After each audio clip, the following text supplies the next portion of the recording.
नमस्कार. बेधडक मराठी या न्यूज चॅनलमध्ये आपले स्वागत आहे.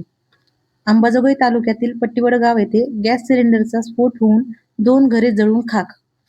पट्टीवडगाव येथील बालासाहेब जाधव यांच्या पत्नी पार्वतीबाई जाधव यांचे 12 एप्रिल 2026 रोजी निधन झाले होते. त्यानिमित्ताने दिनांक 24 एप्रिल 2026 रोजी 10व्या विधीच्या कार्यक्रमाचा स्वयंपाक चालू असताना अचानक गॅस गळती होऊन सिलेंडरचा स्फोट झाला. सदरील घर हे माळवदाचे असल्याने घराने तात्काळ पेट घेऊन 2 घरांतील अन्नधान्य व संसारोपयोगी वस्तू जळून खाक झाल्या.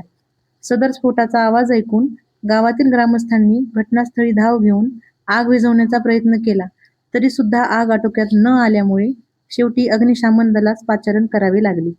सुदैवाने या घटनेत कोणतीही जीवितहानी झाली नाही. सदर घटनेमुळे गावातील व परिसरातील लोकांकडून हळहळ व्यक्त करण्यात येत आहे. तरी महसूल प्रशासनाने घटनेची पाहणी करून पीडित कुटुंबाला आर्थिक मदत द्यावी, अशी ग्रामस्थांकडून मागणी होत आहे. अशाच नवनवीन बातम्यांसाठी आमच्या बेधडक मराठी या न्यूज चॅनलला लाईक करा, शेअर करा व सबस्क्राईब करून बेल आयकॉन प्रेस करा.